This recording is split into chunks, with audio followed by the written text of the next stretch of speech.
r/NoSleep. Posted by u/archives-h. Someone is replacing things in my house. I don't know if I am going insane, but something is going on. I don't know what, who, and why this is happening to me, but I don't deserve it at all. To be exact, someone is replacing things in my house. It was little things at first, a key, a book, but now it has all gone too far. I think it all started with the painting. I was at an auction, as I usually do, when I saw this exquisite painting out of the corner of my eye. I walked up to it, just before the whole auction started, and boy, was it amazing up close. It was a painting of a man in a yellow hat, and it was this odd mix between abstract and impressionist. So, I bought it. The auction barely lasted long. For some reason, nobody else seemed to pay any mind to the painting, and I bought it. Guess it was made for me. So I went home, then had one of my well-paid assistants set it up. I exchanged a dreary old photo of me and my husband to this new painting of the man in the yellow hat. It was more inspiring, and the sheer sight of it made my day better. It evoked this sense of calmness, the yellows swirling with the reds. And then, the next day, it changed. It wasn't right. It was wrong, very wrong. It looked almost the same, but now it wasn't right. The pale man in the yellow hat had a cane, an old brown stick which was propped against the ground. Now, there was no cane. It was barely noticeable, but it was there. The cane was gone, but almost there, as if it had blended with the rest of the painting. Further, I could swear that the paint used the image had changed somehow, as if it was a shade too dark. I suddenly realized I'd taken a photo of the painting yesterday, and I quickly found that it looked exactly like the one in front of me. There was no cane in the image, and the paint seemed just as dark as the one in front. So I ignored it. Truthfully, I chose to ignore, not because I found it weird, but because I honestly liked the painting better now. So, for the rest of the day I enjoyed myself, had fun. The next thing I noticed was that something was wrong with my bed. I woke up in a sweat, confused. It didn't feel right. It wasn't right.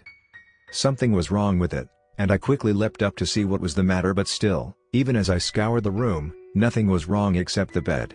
It was merely a pinch too hard, like the material had been swapped out whilst I slept.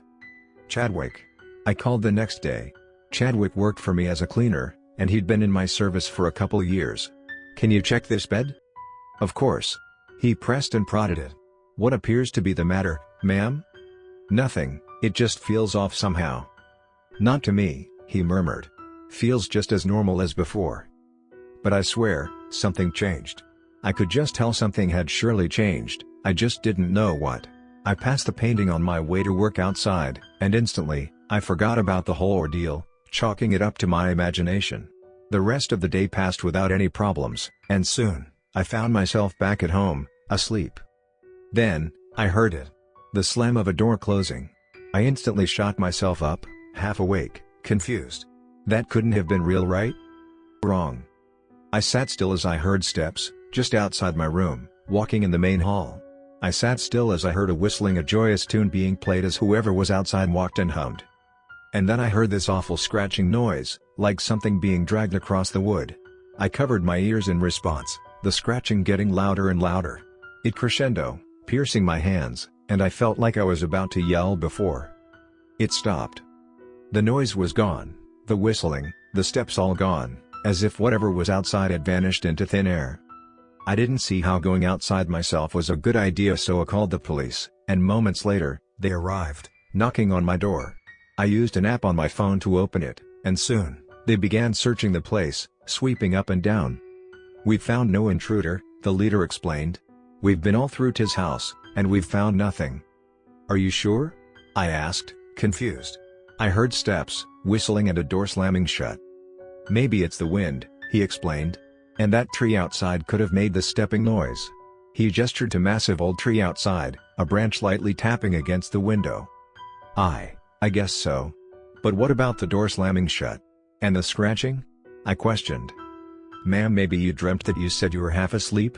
The brain can fill in some very disturbing details." "Thank you anyways," I decided. "Better you safe than sorry," joked the officer. "Thanks for the help. I'll be okay now." But I was not okay. As soon as they left, I looked around, a knife in my hand, just in case. But I didn't find any intruder, not even a single print, a hair, nothing to show that anything had changed. I looked up at the painting as I searched. Somehow, it didn't seem all that inspiring anymore.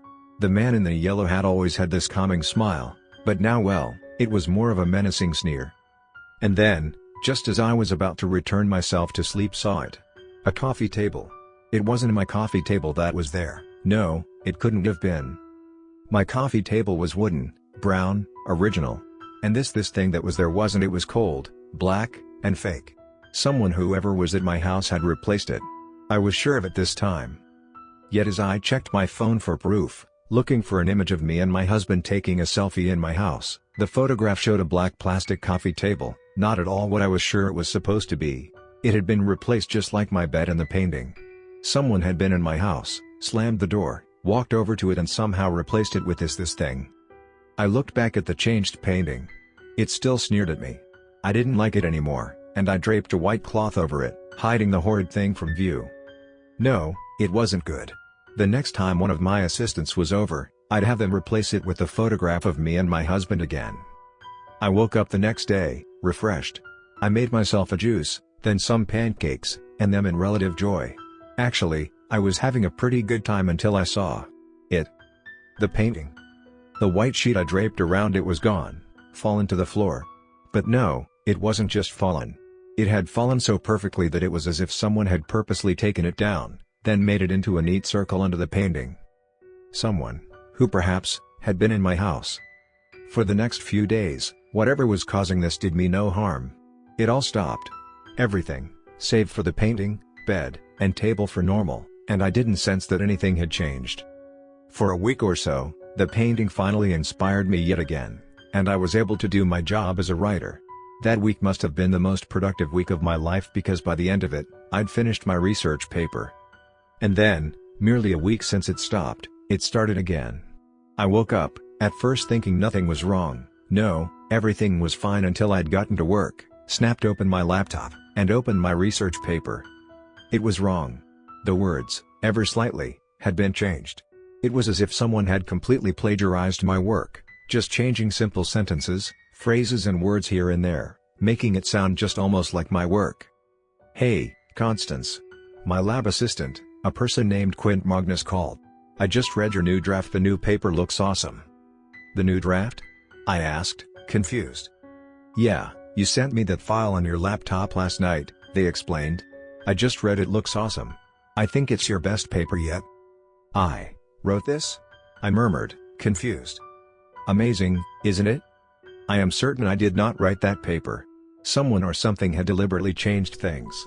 I don't know how, or why, but someone is doing this to me. What makes it worse is that the paper was a success.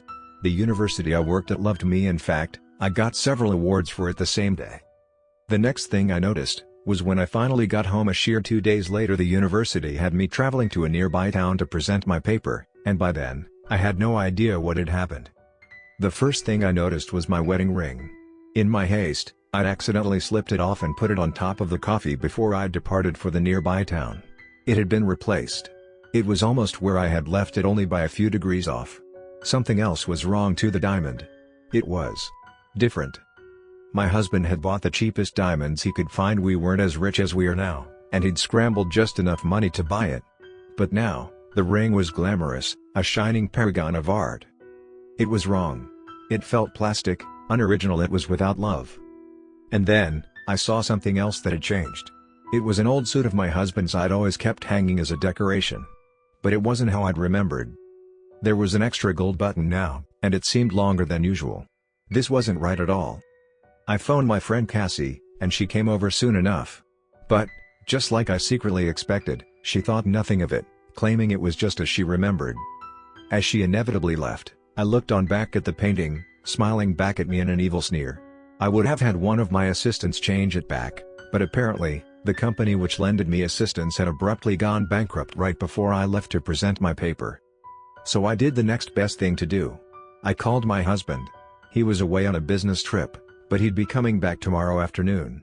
I told him everything, about the intruder, the noises, things being replaced, yet nobody noticing. He didn't seem to believe me, though he sure tried to act like he did.